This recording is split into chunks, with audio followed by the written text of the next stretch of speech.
Let's bring in Liberal Senator Dave Sharma now. Senator, good to see you. Thank you so much for joining me. As I said just then, the horse is well and truly bolted on this. What do you make of this plan now to send Mark Dreyfus over to mend relations? Well, I don't think it's anything more than a pre-election gimmick or a stunt, Danica. I mean, Anthony Albanese took 5 weeks to speak to Benjamin Netanyahu after the 7th of October Hamas terrorist attack. Penny Wong took 4 months and had to be dragged kicking and screaming to go and visit Israel, and then she insulted them by refusing to go to the site of the massacres in the south. We've had this government do more damage to this relationship with Israel than I've ever seen in my entire diplomatic career, and I worked for Labor governments when I was stationed in Israel. This is unprecedented, the harm this has done. If Anthony Albanese thinks he can, by sending the most senior Jewish member of his government, go and patch everything up, all the damage he's done, all the damage Penny Wong has done, all the vitriolic attacks they've made, all the harmful votes in the United Nations system, if they think a visit by a Jewish Australian is somehow going to mend things, they are, sorely misled. Well, it's interesting because I had members of the Jewish community reach out to me today saying how big of a joke this is, and they were really angry. They said to me that this is not actually going to mend relations, which has been so damaged by Albanese and Wong. It's too far gone now, Senator. This is the problem. This is the issue that Labor has created in its own backyard. I think that's absolutely right. It looks tokenistic. It looks too little, too late. Bear in mind, Mark Dreyfus has the portfolio of Attorney-General. This is not normally someone who you would be sending on foreign affairs, but Penny Wong is obviously effectively persona non grata in Israel. There would be no point sending her unless they wanted to do further damage to the relationship. So this is who they're left with. But I would suggest if they want to get the relationship in better repair, 1, start taking anti-Semitism seriously. 2, restore bipartisanship to our support for Israel's right to exist in peace and security and a negotiated two-state solution. And 3, stop with the gratuitous criticism of Israel at every turn rather than calling for the hostages to be released, which is what would bring this conflict to an end.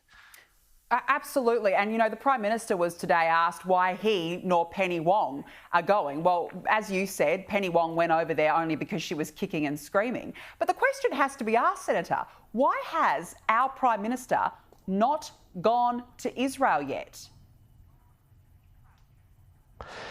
Well, I think it's a genuine mistake that he is not. I mean, look, after the 7th of October, Joe Biden travelled there. He was there within days of the 7th of October terrorist attack. Rishi Sunak, the then UK Prime Minister, visited. Emmanuel Macron visited, the French President. Olaf Scholz, the German Chancellor.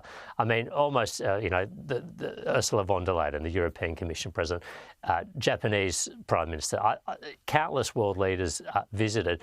Not only did Albanese not visit, it took him 8 weeks to put a phone call into Netanyahu.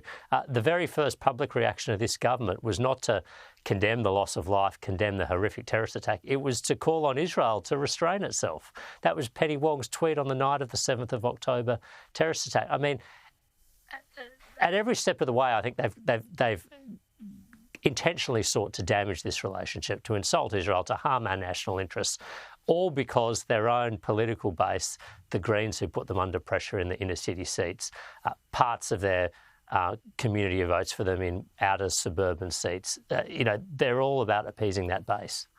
Yeah, that's very clear. It's been very clear for the last 15 months. I just want to ask you about anti-Semitism as well. We've seen a number of incidents in the last few days in Sydney's areas where they do have a higher Jewish population. I know many of these areas you hold dearly yourself. At what point do we say enough is enough? I watched a video of a Jewish woman in tears yesterday over one of the incidents that happened. Yeah. And your heart goes out to these communities, but this is the fear that they're living in every single day, isn't it?